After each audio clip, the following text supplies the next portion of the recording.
Fala, povo, de volta com o nosso Antenado Podcast. Lembrando que toda terça e quinta tem novo episódio aqui no nosso canal no YouTube. Vem aqui, deixa o seu comentário, curte, compartilha, faz o que você quiser, você está em casa. Hoje a gente vai falar em casa, num assunto que é delicado às vezes, né? Porque a gente às vezes não come bem. Não come o que deve comer, né? E isso causa problemas à saúde. Então, vamos falar de nutrição. Estou recebendo aqui um especialista no assunto, Thales Rego. Tudo bem, Thales? Tudo bem, Eugênio, boa tarde. Agradecer pelo convite, tá? Agradecer a Eric também pelo convite, me achou lá no Instagram, me convidou para o episódio. Mas é fácil de te achar no Instagram, né? Você já está bombando lá com dicas sobre nutrição. Trabalhando, né? Trabalhando.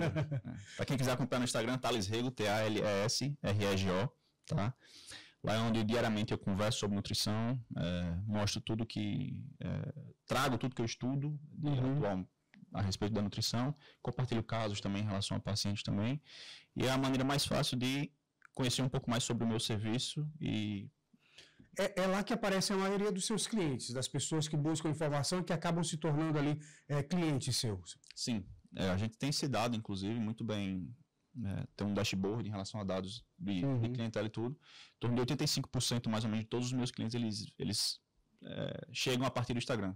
E esses 15, quase sempre, os 15 restantes quase sempre, eles são indicações de quem me conheceu através do Instagram também. Ou seja, aquela propaganda boca a boca que a gente fala. Sim. Né, sim. Que acaba funcionando ali. Exato. Você percebeu uma mudança, uma procura maior pelos serviços? A gente fala muito que depois da pandemia as pessoas procuraram mais o autocuidado. Então, profissionais como psicólogos, de um modo geral, atendimento na área de saúde. Então, eu imagino personal trainer, né, essa coisa da qualidade de vida, do autocuidado. Você percebeu isso também com a nutrição? Ah, com certeza. Eu acho que durante a pandemia, acho que o pessoal... da noite para o dia, basicamente, né? Porque é uma pandemia que assolou o mundo inteiro de maneira devastadora e muito rápida também. Acelerou tudo, né? E aí, de repente, aquela pessoa que talvez estivesse postergando um pouco o cuidado com a saúde, em detrimento de algumas outras áreas da vida, que eu não julgo também, né? Às vezes você quer passar num concurso, acelerar a sua empresa, crescer seu negócio, aí você abdica um pouco da sua saúde no primeiro momento, mas eu sempre comento que da noite para o dia você teve que se deparar com um quadro que assolou o mundo e que precisava encontrar você muito bem fisicamente, tratando de saúde, emocionalmente também, porque o pessoal teve que ficar dentro de casa isolado, né? Sim. E a gente sabe que muita gente, enfim, acaba tendo muita dificuldade de estar sozinho, né? Sim. Então, tudo isso acaba entrando no campo do nutricionista, porque, de maneira geral, o mundo ele tem um padrão alimentar muito ruim, principalmente aqui no Ocidente, que é onde a gente vive. E aí também acabou ficando muito em evidência também o serviço do psicólogo, do próprio personal trainer.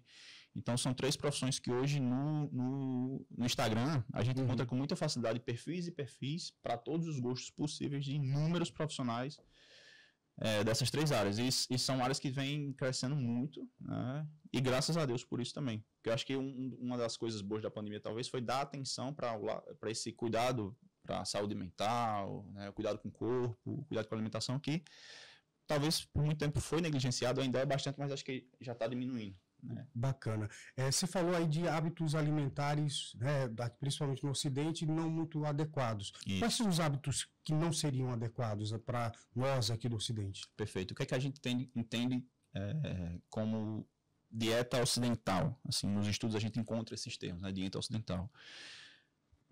Alto consumo de alimentos ultraprocessados, gordura saturada, açúcar. Ultraprocessados é aquilo que a gente está pronto lá no supermercado, tipo uma bolacha, um biscoito, é isso? Quase, porque tem um industrializado também que a gente encontra no supermercado, né? Que não necessariamente é algo ruim. Por exemplo, se a gente pega um whey protein, que é um suplemento, ele é um industrializado, mas que é extremamente interessante para a saúde de maneira geral. Ultraprocessado é o que a gente costuma colocar como produto alimentício. É diferente de alimento, né? Ele é completamente moldado, criado e desenvolvido ali na indústria. Então, a gente pega um salgadinho, um chips da vida, um fandango, cheetos, essas coisas assim, que é completamente... né? Tudo bem que ele diz ali milho, não sei o quê, mas a gente sabe que ali é uma pura combinação de gordura, muitas vezes uma combinação de gordura com açúcar saturada também, que é altamente palatável, né? Então a gente entende como dieta ocidental um alto consumo de gordura saturada, de açúcar. É só a gente olhar muito para cultura americana, dos Estados Unidos mesmo. A gente utiliza fast food. Isso, perfeito. A gente utiliza muito eles como parâmetro de péssimos hábitos alimentares. Então, lá é muito, né, tipo, muito fast food, há uma população completamente obesa, tá? E aí só um dado, né, para a gente começar essa conversa com um pouco mais de informação. A gente atingiu recentemente no mundo a marca de 1 bilhão de obesos, certo? E era um número que se esperava atingir em algo de mais ou menos 2030. E que agora já em 2024 o mundo já atingiu essa marca. Batemos a meta 6 anos antes. Isso, exatamente. E até 2030 a probabilidade é que no mundo inteiro, a cada 3 pessoas, uma sofra com obesidade. Então, se você está num ambiente aí com 3 pessoas, você que está em casa assistindo, até 2030, as expectativas é de que um de vocês venham a sofrer com obesidade. Aqui tem eu, você e o Marcelo, meu produtor. Vai ser o Marcelo, eu tenho certeza. Eu pensei à frente.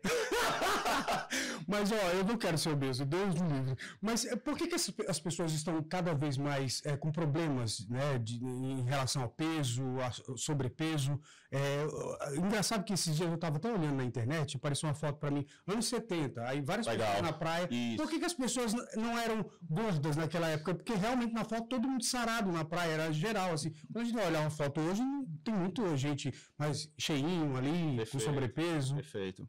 Cara, existem vários motivos de por que isso aconteceu, né? Se a gente pegar na história, a inserção da mulher no mercado de trabalho, lá na Segunda Guerra, se não me engano. Sim, 1930, vai. Diz muito sobre isso, né? Até então, a mulher, ela era responsável pelo lar, né? Cuidava ali de atividades um pouco mais domésticas, e aí cozinhava um pouco mais, algo nesse sentido. Quando a mulher entrou no mercado de trabalho, começou-se a procura muito forte por alimentos já pré-prontos, né? Sim. Então, a busca por esses alimentos perde um pouco do valor nutricional daquilo que a gente consome em relação a alimentos mais in natura, por exemplo, né? Então, a inserção da mulher no mercado de trabalho foi um marco que acabou, né? A gente tem isso na própria história, colocando isso como um marco nesse sentido, e também a própria facilidade com que a gente tem hoje de ter acesso à comida, né? Se a gente voltar nos primórdios, homem das cavernas, coisas nesse sentido, na época tinha que caçar para comer. Onde a gente era caçador e coletor, ou você matava para comer, ou você plantava e colhia para comer, né? Naquela época não tinha. Ou seja, você tinha um gasto calórico ali para buscar o seu alimento. Perfeito, bingo. Hoje a gente tem o quê? Liga no fast food. iFood, você não precisa nem levantar do sofá, o cara bota no elevador, você não precisa nem descer para buscar, né? Então,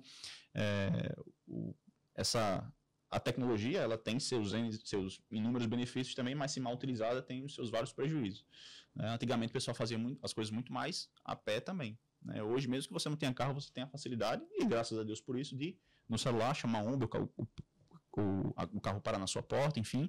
Mas, de maneira geral, resumindo, né, aumentou-se muito a facilidade com que a gente se consome calorias e diminuiu muito o nosso gasto em relação Ou seja, tem a ver com hábitos. Completamente. Então, a nutrição, nesse sentido, é também mudar hábitos. Mudar o comportamento, com certeza. Inclusive, talvez hoje a minha maior atuação dentro da clínica, hoje dentro do consultório, no aumento da motivação e na adesão do paciente em relação à mudança de comportamento, né?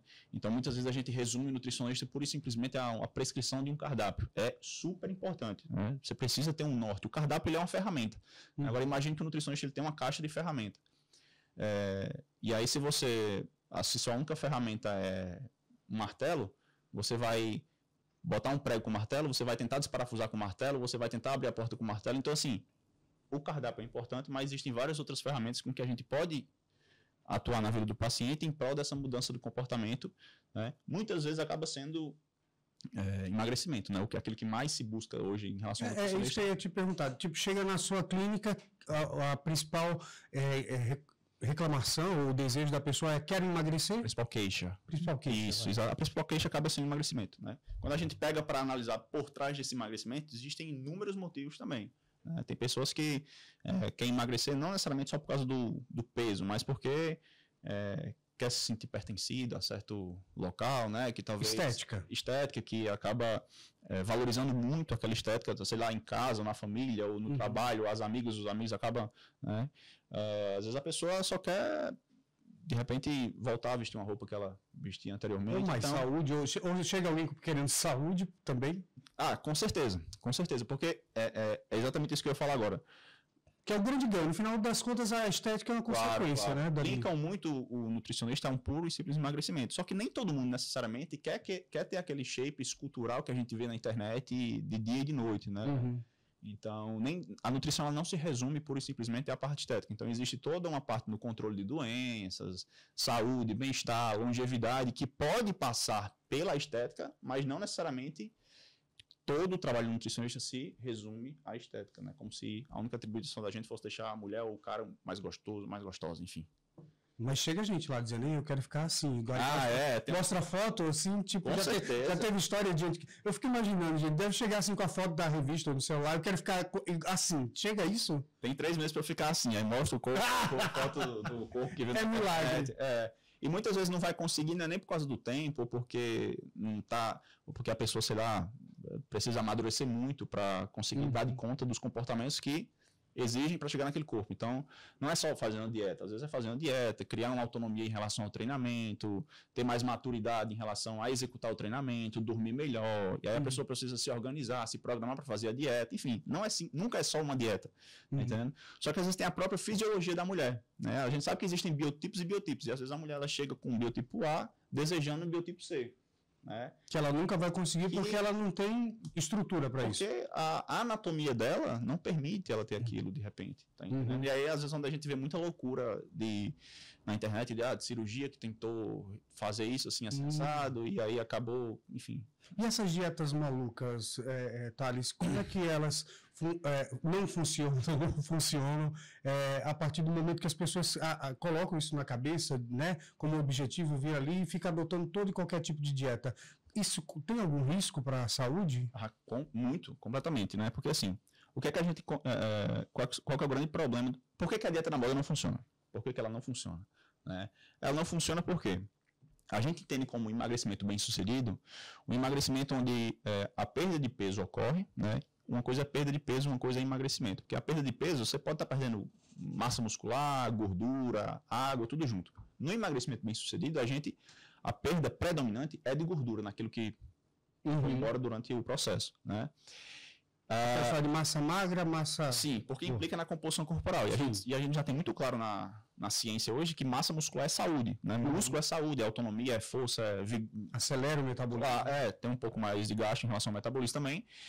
E aí o que a gente entende como emagrecimento bem sucedido é quando a perda predominante é de gordura, né? Só que na dieta da moda, alguns dos grandes problemas é o seguinte, a adesão no médio a longo prazo para manutenção é muito baixa, né? Porque você corta basicamente tudo aí faz umas coisas malucas, né? Só caldos, aí só sopa, enfim, corta arroz e feijão e come só salada e frango, coisas insustentáveis que num primeiro momento tem a perda de peso, que essa perda de peso acaba levando junto da gordura massa muscular também, logo é uma perda de peso que a gente não espera na clínica.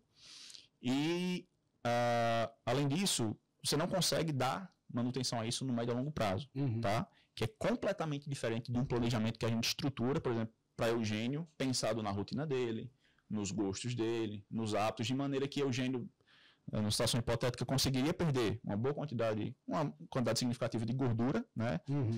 Eugênio, por exemplo, não é um cara que não sofre com sobrepeso ou obesidade, então a gente conseguiria tranquilamente manter a musculatura dele ou até desenvolver, sem que houvesse perda de massa muscular, de repente, né?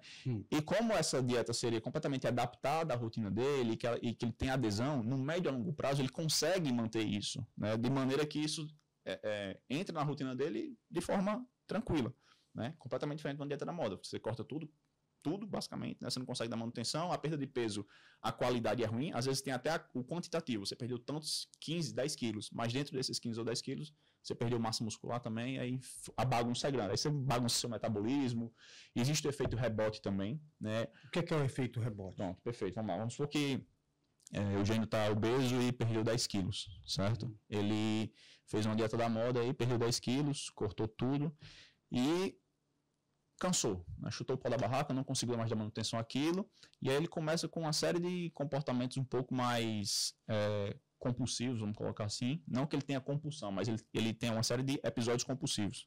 Episódios compulsivos é uma Não, coisa... ele tem compulsão mesmo. Compulsão é... Tipo, ele não pode ver um doce, ele tem problema. E aí, diante desses eventos compulsivos, né, que ele começa a comer uma quantidade muito exagerada em relação àquela restrição que ele vinha fazendo, ele começa a reganhar o peso. E aí, esse reganho, se você perdeu, sei lá, perdeu 10 quilos e 7 quilos de gordura e 3 quilos de massa muscular nesses 10 quilos que você perdeu. Sim. Se você reganhou os 10, vem completamente de gordura. Ele não reganha aquela massa muscular, aquela massa magra que ele perdeu. Ah, entendi. Entendeu? Então a composição corporal no reganho está muito pior. E os efeitos, os impactos disso dentro do metabolismo, no organismo, eles são completamente diferentes. Porque a gente entende a massa muscular hoje como um tecido mais ativo. Um emagrecimento não saudável. Perfeito. É essa a definição, mais ou menos. Perda de peso completamente... Agora, tem muita gente fazendo hoje o tal do jejum intermitente. Boa. Né? Aí achando que isso é a salvação. É mágico, aí cura doenças, não sei o quê. Tem várias histórias, né? Sim. O que tem de verdade, o que tem de mito nessa coisa do jejum intermitente? Ele realmente traz emagrecimento? Pronto. É uma ferramenta para se chegar no emagrecimento, né? Porque existe uma coisa no emagrecimento que é obrigatório, vamos colocar assim. O emagrecimento não se resume a isso, mas sem isso não existe emagrecimento, que chama-se déficit calórico. Provavelmente quem está em casa já chegou a escutar, pesquisando aí sobre emagrecimento no Google, enfim. O déficit calórico é comer menos do que você gasta. Isso, vamos supor de energia. Boa, exatamente. Vamos supor que em um dia, Eugênio tem um gasto calórico, né?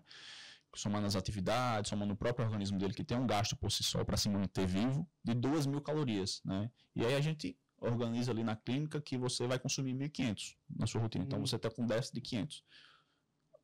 Com o passar dos dias, 500, você vai acumulando calorias que vão te fazendo perder peso no mais a longo prazo. Certo? Porque você começa a trazer energia dos locais que tem gordura. Exatamente, do tecido adiposo, que é um tecido que a gente utiliza para estocar a gordura. E aí, o jejum intermitente é uma ferramenta para facilitar esse déficit calórico na sua rotina. Tá? Por exemplo, vamos supor que você não gosta de tomar café da manhã. Um exemplo. Né? Então, você começa a sua rotina já do almoço. Almoço, faz um lanche ali no meio da tarde, chega em casa, faz um jantar e dorme. Tá? E aí vamos supor que você finalize tudo ali mais ou menos 10 horas da noite. Tá? E vai almoçar no outro dia, só meio-dia. Então, você tem ali 14 horas, mais ou menos, onde você fica sem se alimentar. Tá? Tendo em vista que você vai passar 14 horas sem se alimentar, 14 menos 24, 10. Então, você tem 10 horas de janela alimentar na sua rotina, estabelecida, combinada com o seu nutricionista, onde você vai fazer suas refeições. Tá? Por que muitas vezes não dá certo?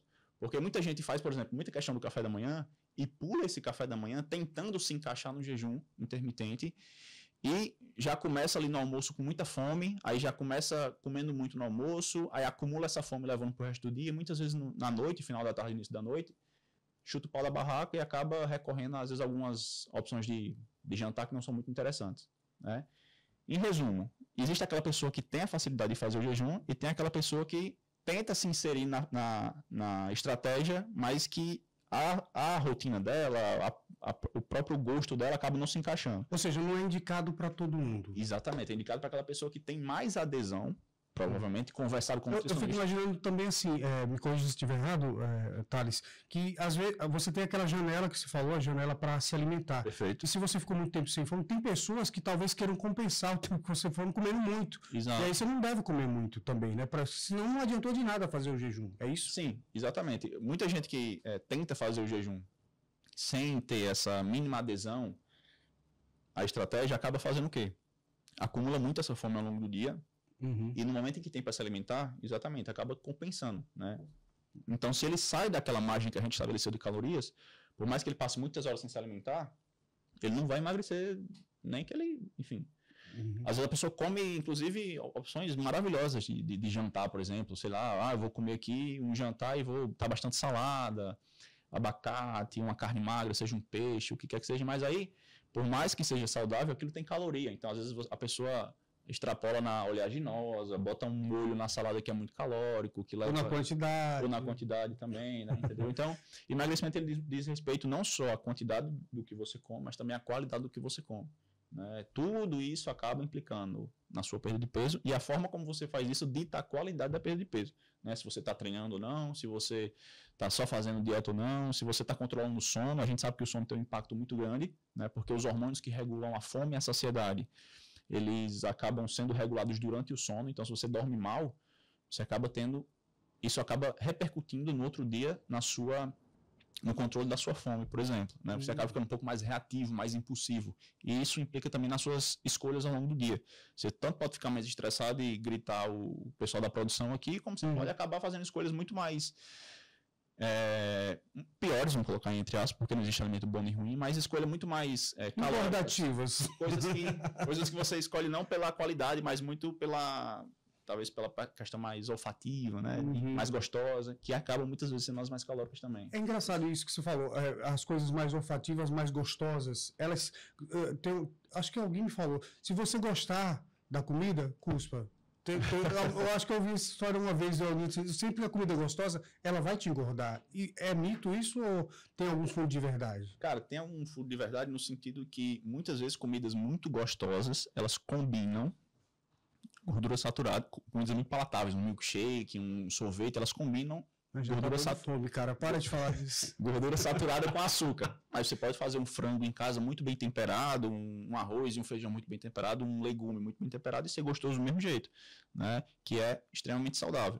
Não que você não possa comer o sorvete esporadicamente, né? Mas são coisas que precisam estar muito mais bem equilibradas. Esse radicalismo, tipo, não pode. Isso só atrapalha. Só atrapalha, né? É possível comer de tudo sem ter problema. Com certeza. Né? Eu já vi nutricionista falando que pode tomar até refrigerante e Coca Zero. Pronto. É real, oficial isso? É real. Era a desculpa que eu queria. Coca Zero.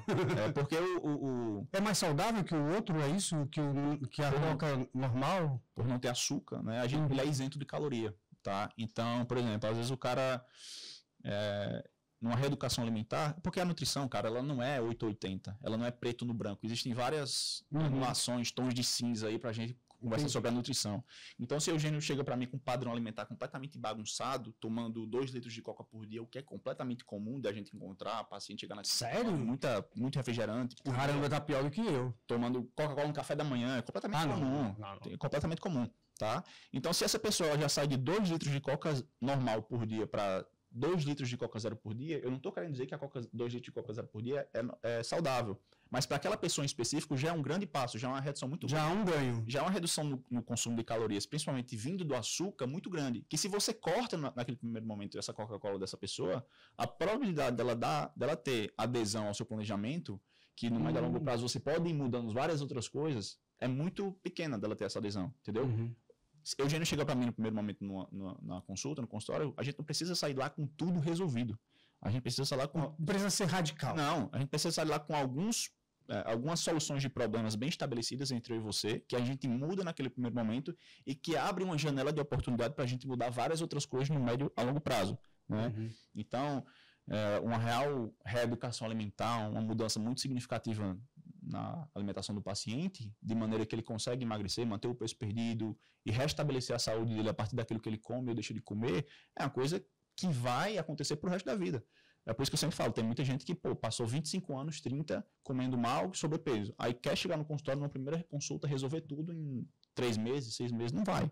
Tá entendendo? Qual o tempo ideal para se mudar esse comportamento alimentar e começar a ter ganhos em relação a essa mudança? Legal.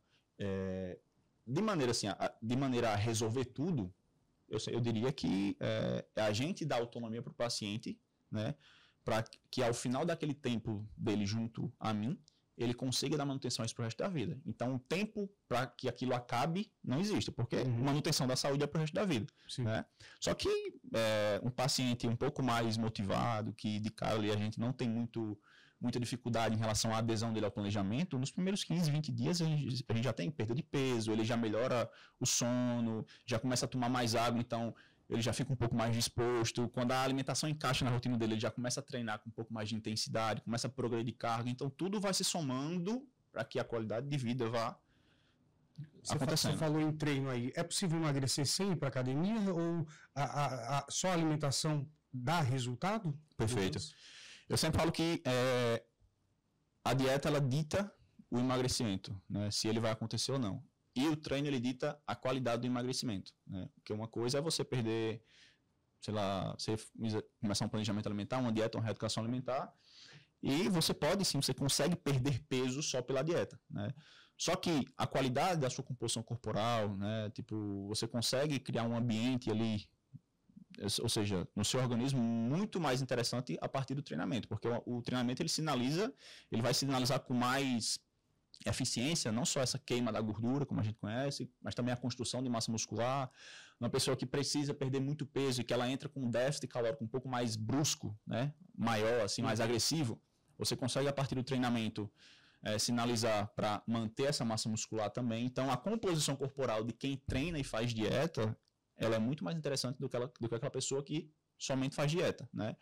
Não que você precise começar uma reeducação alimentar, que você precise procurar um nutricionista só quando você tiver com sua vida completamente ajustada e com tempo para treinar. Não, você pode iniciar, você deve, né, procurar, porque qualquer mudança, mesmo que mínima no primeiro momento, já é muito importante e já vai te permitir perder algum peso, melhorar algum quadro clínico de saúde de maneira ali mais pontual, né? O ambiente perfeito é o treinamento aliado com a dieta, mas não que o bom seja inimigo do ótimo, né? Antes feito do que perfeito.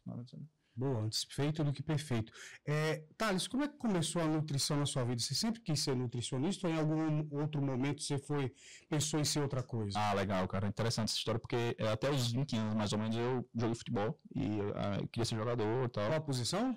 Era meio de campo. E o que aconteceu? E aí, treinando, eu rompi o ligamento do joelho esquerdo, o LCA. Caramba. E aí eu tava com 20 anos já e, tipo, fiquei ali meio ocioso, porque a recuperação do rompimento do ligamento 6, 8 meses. E naquela de ficar ocioso, fiquei um pouco mal e tal, comecei terapia, psicólogo. E eu acabei optando por desistir, né, porque 20 anos para ser jogador de futebol já é uma idade relativamente um pouco avançada, né, a carreira de jogador dura pouco. Você jogava bem? Modéstia à parte, sim. Modéstia à parte, sim. Não o suficiente, talvez, para me profissionalizar e tal. Mas, enfim. E aí, a carreira do jogador dura pouco. Com 35 anos ele encerra, mais ou menos. Então, com 20 anos já tem idade avançada. Eu decidi optar por estudar mesmo. Eu venho de uma família que, graças a Deus, ela tem um histórico muito interessante, se tratando da educação. Assim, tenho vários primos que são mestres, alguns doutores, enfim, na minha família sempre quem quis estudar se deu muito bem, porque o incentivo sempre existiu por parte dos pais e tal. E aí, cara, eu tive que largar e decidi optar pela nutrição, né? E pela ligação com o esporte a vida toda, acabei optando pela nutrição. Eu pensei talvez no primeiro momento ali em relação à educação física também, mas eu vi que no médio a longo prazo a nutrição era algo que talvez me brilhava mais os meus olhos, assim, de repente. Agora eu soube que teve um empurrãozinho da sua mãe nessa coisa da nutrição. Exato. Que parece que tinha uma regra rígida em casa, não se comia muita coisa. Não. Como é que é essa história aí? Como é que chama a mamãe? Adalgisa. Adalgisa. Dona Adalgisa parece que não entra aqui doce, ultraprocessado. Ainda é. Ainda é assim dentro de casa? E sempre que a gente ia para o supermercado com minha mãe fazer a feira, ela nunca, em hipótese alguma, permitiu qualquer que fosse o alimento mais ultraprocessado, refrigerante, bagana, nada. Mas ela não era nutricionista, ela fazia isso naturalmente. Não, sempre foi dela. Esse cuidado com a saúde sempre foi dela. E ela, inclusive, ela é esteticista, terapeuta em estética e completamente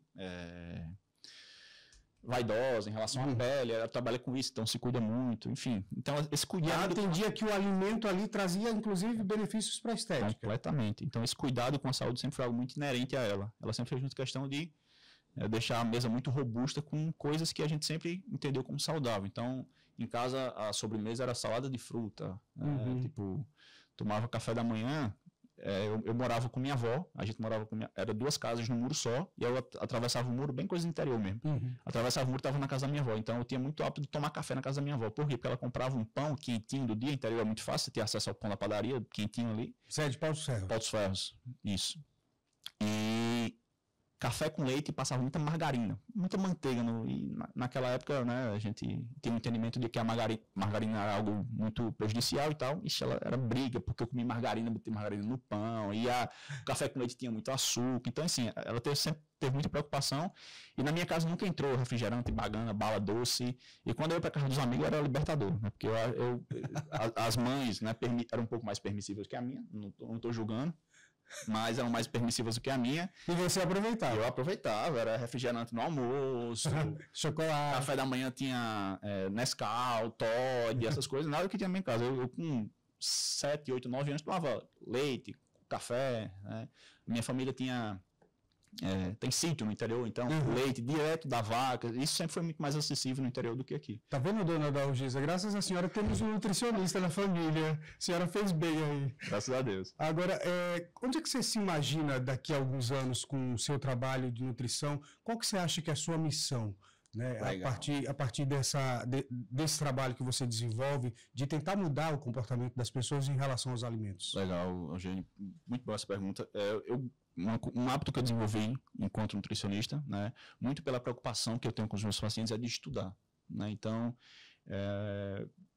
todos os dias eu acordo cedinho ali, em torno de 6 horas mais ou menos, 5h30, 6 horas, e a primeira atividade que eu faço todo santo dia é estudar, nem que seja 1 hora. Sempre gosto de estudar 1h30, até 2 às vezes, quando o tempo permite, de estudar. Então, eu tenho uma preocupação muito grande com quem confia a saúde a mim. Né? Eu amo atender, amo participar dessa mudança do comportamento do paciente, né?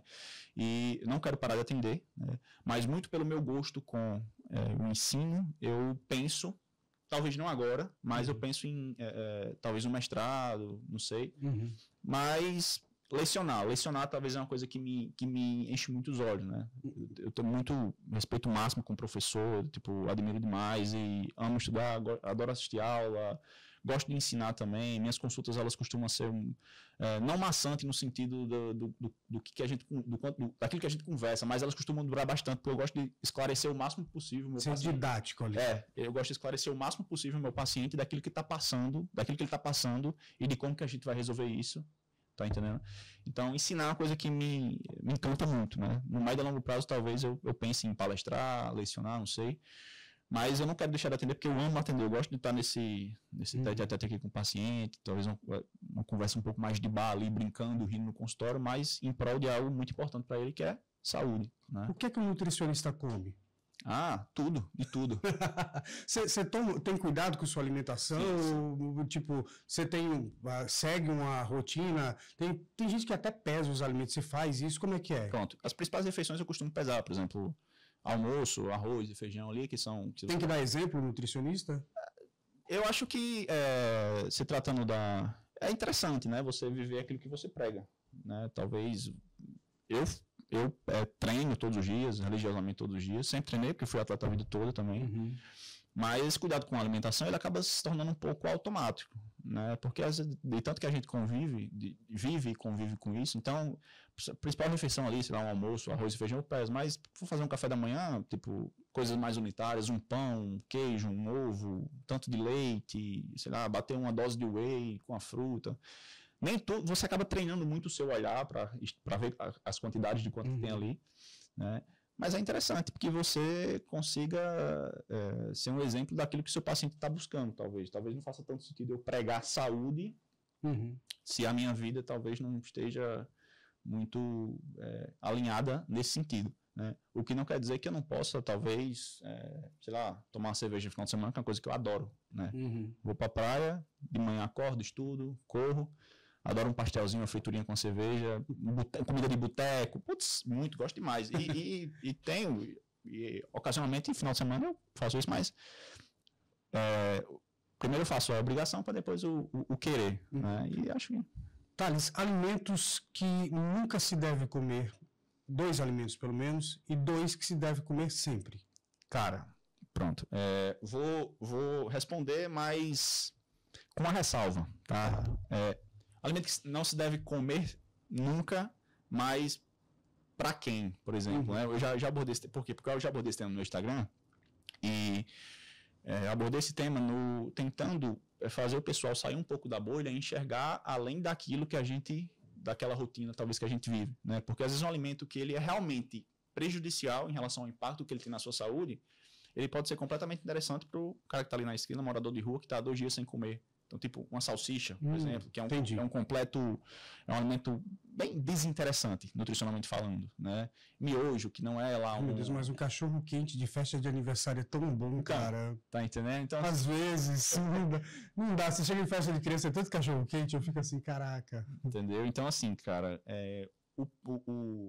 o ruim depende muito do contexto, né? Vamos colocar aqui, só para responder sua pergunta, um miojo, uma salsicha, que são alimentos bem ultraprocessados, assim, bem rasos nutricionalmente falando, não tem densidade nutricional nenhuma, são ricos em calorias, né? Tem densidade calórica bem alta, assim, mas, pô, se você pega uma salsicha ou um miojo e dá para um morador de rua que está um dia sem comer, aquela caloria, naquele momento ali, vai ser muito importante para a sobrevivência dele em algum grau, né? Pega um Eugênio que, graças a Deus, tem uma geladeira cheia em casa, né, que você tem várias outras opções muito mais interessantes do que um miojo e uma salsicha. Obviamente não faz sentido, talvez, Eugênio comer todo santo dia miojo e salsicha, sendo que ele pode, de repente, fazer uma tapioca, um cuscuz, uma proteína mais interessante, bem preparada, com boas gorduras, entendeu? E... que deve comer sempre. Isso, perfeito. E 2 alimentos que talvez todo mundo devesse comer todo santo dia. Eu queria colocar o leite aqui, só que o leite, cara... Eu não posso. Tolerância à lactose, né? E leite tem em tudo, gente. É um inferno isso. Sem lactose pra você, não vai não? Vai. Sem lactose rola. Por quê? Porque o leite, cara, ele é um alimento muito completo. Então ele tem uma gordura ok, ele hidrata, é rico em proteína, vitamina, mineral bastante, assim, entendeu? E tem também o ovo, né? Não poderia deixar de citar o ovo também, porque tem tudo ali que é suficiente para gerar uma vida, né? Sim. E aí a gente acaba consumindo porque faz parte da nossa culinária e é extremamente completo também. Só que dá um aqui de bônus, né? Os vegetais, seja frutas ou vegetais também, a gente não consegue, no médio a longo prazo, imaginar qualquer que seja saúde para o indivíduo sem um bom consumo de fruta e vegetal, tá? Então, sem um bom consumo de fruta e vegetal, a gente fica com um padrão alimentar muito aquém do que a gente poderia. E aí, quando a gente pensa em emagrecimento, longevidade, a gente não consegue fechar um cenário onde existe um bom emagrecimento, longevidade, sem que exista um bom consumo de fruta e vegetal. Ali a gente concentra uma altíssima quantidade de antioxidantes, de vitaminas e minerais e fibras também. Bacana. Você falou muitas vezes nessa palavra longevidade. Isso. É a tendência na nutrição buscar a longevidade através daquilo que você come? Não só, completamente, com os hábitos de maneira geral, né, com o nosso estilo de vida de maneira geral. Então a gente tem visto aí, talvez na internet nos últimos tempos, graças a Deus, uma seita da corrida, do pedal, o pessoal, né? Acho bonito. Sim, completamente. Não sou da faço. Eu sou da academia, eu preciso mudar isso, eu preciso ter um gás calórico aí. Mas enfim, correndo. E até pegando um pouco o gancho do que a gente começou no início, em relação à pandemia, né, onde muita gente acabou se deparando talvez com a vida ali já no limite, do dia para a noite, né? Se você não vinha tendo bons hábitos em relação à alimentação, ao treino e tal. Então, acho que nesse último tempo, o cuidado com a saúde de maneira geral vem existindo de uma forma com um pouco mais de atenção, isso é interessante, e isso acaba reverberando, talvez, para alguns profissionais como nutricionista, psicólogo, o personal trainer também, né? Não só pela estética, como a gente conversou nesse sentido, mas o pessoal buscando mais qualidade de vida também, talvez buscando desacelerar um pouquinho mais também, dando mais atenção para coisas que realmente são importantes, né? Não negligenciando outras áreas da vida, mas que a gente sabe que sem saúde a gente acaba comprometendo, sei lá, negócios, relacionamentos, vivendo menos e pior, né? Então, tudo gira muito em torno disso, eu acho. Thales, quando você não está preocupado com nutrição, o que você gosta de fazer? Qual é o passatempo da pessoa, Thales? Legal, cara. Cara, eu gosto muito de música. Gosto muito de música. Que estilo de música? MPB. Tim Maia, Benjó, Tim Bernardes, não sei se você conhece, mas, enfim. Gosto muito de MPB, acho que a cultura musical da gente do Brasil, ela é riquíssima, assim, absurdo, né? Você gosta de ouvir música? Gosto de ouvir música, tipo, final de semana eu gosto muito de praia, gosto de ler bastante também, coisas que fogem um pouco da área um pouco mais acadêmica, gosto de ler bastante também. Como o que, por exemplo? Foge um pouco da nutrição, mas acaba tendo um pouco mais a ver também com a minha profissão. Eu gosto muito de ler sobre marketing, vendas. Estou lendo um livro agora que chama-se Rápido e Devagar, Daniel Kahneman, é de um economista, né, que ele fala sobre tomada de decisão, partes mais comportamentais também que acabam influenciando muito na minha prática clínica também, para a gente entender a tomada de decisão do paciente em relação à rotina dele de maneira geral, seja em relação ao alimento, ou seja, qualquer outra área da vida dele. E, enfim, gosto de tomar cervejinha também final de semana demais, com a friturinha. Olha, quando vocês virem ele por aí, tá? Reclamem com ele que ele tá tomando fritura e cervejinha. Porque uma vez o nutricionista me falou, cerveja é pão líquido. É mais ou menos isso mesmo? É porque na cerveja a gente encontra o trigo, a cevada? Trigo, cevada, então o pessoal acaba fazendo essa associação. Né? Bom, para quem acaba é só como demonizando de repente, a gente não incentiva o consumo de álcool, óbvio. Né? Mas a gente sabe que o álcool ele tem um impacto social muito forte. Né? Então, se de repente eu chego para um cara... Não dá para ser sociável tomando um copo de leite, vamos combinar. Fazer amigo tomando leite? Não dá. É difícil, né? E, enfim, e a gente sabe da realidade que chega para a gente na clínica de pessoas que têm o hábito, têm uma vida social um pouco mais ativa e que no meio dessa vida social circunda o consumo do álcool, normal, né? E ao invés de a gente ser, como eu falei, a nutrição ela não é 880. Existem várias granulações aí, tons de cinza no meio disso, não é preto no branco. E a nossa função é ajustar aquilo, né, dentro da rotina do paciente, de maneira que ele consiga chegar no objetivo dele, no médio e a longo prazo. E, na medida do possível, ou reduzir, ou trocar. Uma cerveja sem álcool, é tipo isso? Claro, exatamente isso. Porque eu sempre falo, tomada de decisão é junto do paciente. Se a gente chegou até aqui e para passar daqui você precisa reduzir ou muitas vezes até cessar com esse consumo de álcool, a decisão é sua. Né? Eu preciso ser cristalino com você e falar, Eugênio, é o seguinte, a gente conseguiu tais resultados até aqui assim assado, né? E a gente conseguiu orquestrar bem essa questão do consumo de álcool na sua rotina, de maneira a não te prejudicar e você chegou até aqui. Para a gente passar disso e talvez reduzir um pouco de medida, melhorar o seu treinamento, conseguir terminar a prova que você está se preparando, a gente precisa agora dar um passo a mais em relação a esse consumo de álcool e, sei lá, o reduzir ainda mais, e aí a decisão é sua. Você está disposto a fazer isso? É algo que você quer conversar em consulta? Está disposto a fazer essa mudança na sua rotina? Enfim, tomar a decisão sempre junto do paciente, né? Eu sempre falo que eu não trato meu paciente... Até porque, por mais que você estabeleça ali um plano, uma rotina, se a pessoa não quiser fazer, ela não faz e não vai ter resultado, porque depende dela, não é isso? Exatamente, com certeza. Então, a rotina dela, o objetivo é dela, eu estou aqui para ser um guia, né? Então, muito mais do que eu sempre falo que eu tenho zero aquela personalidade nutricionista que só impõe, você vai ter que fazer assim, assim, assado, porque se não for assim não vai dar certo, né? A gente tenta ao máximo ajustar, obviamente eu não trabalho com crianças, então a pessoa tem que ter essa maturidade de saber aquilo que ela quer, o que é que ela precisa fazer também, né? Só que existe uma coisa na psicologia que a gente chama de questionamento socrático, né? Que é a gente conversar com o paciente para que ele evoque aquilo que ele precisa fazer em prol da tomada de decisão que ele precisa tomar, né? Então, quando essa solução de problema ela parte de Eugênio, a probabilidade de você ter adesão e motivação para a mudança é muito maior do que se essa solução de problema parte de mim para você. Você vai ter que fazer isso, assim, assado. Parece uma imposição. Parece uma imposição. E isso tende a repelir um pouco o paciente. Quando isso vem de Eugênio, eu consigo evocar, a partir das minhas ferramentas e habilidades que eu tenho em relação ao paciente, que isso a gente aprende estudando psicologia, neurociência.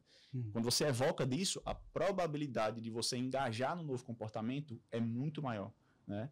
E se você engajou, ok, você abre uma janela de oportunidade para continuar dando manutenção a isso. Por quê? Porque você colheu o benefício dessa mudança. Se você não engaja e você faz completamente diferente daquilo que a gente combina na clínica, você também teve acesso à consequência do comportamento que você não queria ter. Isso é importante também. Você ter acesso à consequência do comportamento é importante, porque você precisa viver, sentir aquilo que está de contrário ao que você está buscando. E aí você me traz isso na clínica. Thales, eu fiquei realmente frustrada, não era o que eu esperava. E aí? O que é que você agora espera fazer em relação a isso? O que é que você acha que você precisa fazer em relação àquilo que você a isso que você está me trazendo, em prol do objetivo que você está buscando? Você falou de neurociência, agora me veio uma coisa, eu sou concurseiro, né? Legal. Aí tem umas dicas que dão sobre, se você quer passar no tal concurso, coloque na geladeira a foto do órgão que você quer trabalhar, ou o valor do salário, não sei o quê. Funciona também para emagrecimento, colocar a foto de quem você quer ser magro, tipo, funciona isso também? Tem esse estímulo? Perfeito. Na psicologia, a motivação é muito importante, né? A gente escuta muito falar sobre força de vontade, só que a gente não tem na neurociência muito claro o que seria força de vontade. A gente tem algo ali muito mais parecido com controle inibitório, uma pessoa que ela é um pouco mais inibida em relação a certos comportamentos, coisas nesse sentido. Mas você ter motivação é muito importante para o comportamento que você quer inserir na sua rotina. Porque o feedback de um concurseiro, ele demora muito. Qual que é o feedback de um concurseiro? É passar na prova. Ou você fazer um Ser seminário. nomeado. Isso. Então, o meu já está desse. Passar na prova, eu estou passando. Agora eu quero ser nomeado, assumir o cargo. Perfeito. O que é que eu quero dizer como feedback? Você está numa curva e você vira o carro para a esquerda. Sim. Se você virou o carro para a esquerda, ele vai instantaneamente. Né? Então, o feedback de dirigir é muito rápido. Agora, o feedback, por exemplo, de uma pessoa que quer perder 20 quilos. Demora. Sim. 5, às vezes 5, 6 meses, 1 ano, sei lá, 1 ano e meio. Então, para ela se manter fazendo, para ela manter os comportamentos que ela precisa manter no médio e a longo prazo, para chegar no resultado que ela está buscando chegar, ela precisa ter muita motivação. Ou então entender que precisa fragmentar as metas. Tipo, perdi 1 quilo agora, perfeito. Né? Mais ou menos isso? Perfeito. Fragmentar as metas. Isso, porque isso dá a sensação do que a gente chama de autoeficácia. Né? Uhum. Autoeficácia aumenta a autoestima. Né? Se você tem mais autoestima e se sente mais eficaz no sentido de eu vejo o problema, o desafio, eu consigo resolver, que no caso na rotina de quem quer emagrecer eu consigo organizar minha rotina, consigo dormir mais cedo, consigo deixar refeições pré-prontas, consigo ir para a academia 5 vezes e fazer cardio 5 vezes também. Então, você olhar para essa rotina um pouco mais estressante, desgastante de quem busca emagrecer, continuar manter esses comportamentos no médio e a longo prazo, mesmo sabendo que não é em 1 semana nem em 1 mês que você vai perder 20 quilos, é muito importante para você ter essa sensação de autoeficácia e continuar a manter os comportamentos que você precisa manter para perder esse peso. Porque você não vai perder esse peso em 2 meses, 3 meses, 5 meses, 6 meses. Entendeu? Muito bom. Muito demorado. Olha, eu conversei aqui com o Thales Rego, nutricionista. A conversa foi ótima. Obrigado, Thales. Obrigado a você, Eugênio. Prazer estar aqui. E fico à disposição para uma próxima oportunidade. Maravilha. Agora a gente vai cantar. A gente sempre encerra o programa com música. Thales escolheu um clássico da MPB. Né? Passa uma vergonha agora. Não, gente, ele toca violão, ele sabe cantar, é outro nível, outra história aqui. Então a gente vai cantar junto aqui, mais ele que eu, claro, País Tropical, do Jorge Benjor, não é isso? Jorge Ben. Grande. Jorge Ben ou Jorge Benjor? Jorge Benjor. Benjor, né? O que é que representa o Jorge para você na música? Cara, como eu falei mais cedo, né? Eu gosto muito de música. Então, no meu limitado conhecimento sobre música, como crítico da música, para mim é talvez um dos maiores, se não o maior nome da música brasileira. E vivo ainda, né? Graças a Deus. 2 caras que eu gosto muito. Ele e outro que infelizmente a gente não tem mais a oportunidade de vê-lo, que é Tim Maia, para mim. Assim, é o som brasileiro ali, né? Total, que você curte. Total. Acho o Jorge mais artista do que ele, mas eu gosto da música de Tim Maia mais do que a de Jorge Benjor. Tim era uma grande personalidade, definitivamente em todos os aspectos, musicalmente e como pessoa também, né? Influenciou muita gente. Vambora? Então, de País Tropical.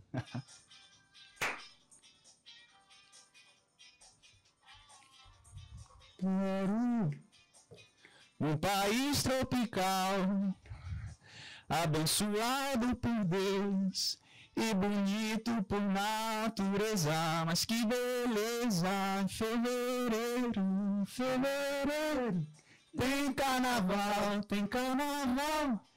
Trouxe um violão. Não sou Flamengo e tenho uma nega chamada Tereza. Ele é América. Necão, né? Some baby. Não posso ser um band leader, pois é. Mas assim mesmo lá em casa, todos meus amigos, meus camaradinhos me respeitam, pois é. Essa é a razão da simpatia, do algo mais e da alegria.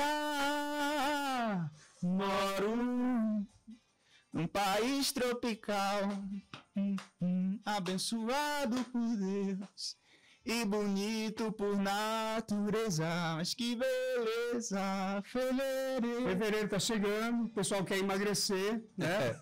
Teve carnaval, Verão, né? Projeto Verão, Projeto Carnaval, essas coisas. Projeto Carnatal, tem gente também no Projeto Carnatal, né? Então, procura aí o nosso amigo Thales Rego para mais informações. Thales, valeu, cara. Muito obrigado, viu?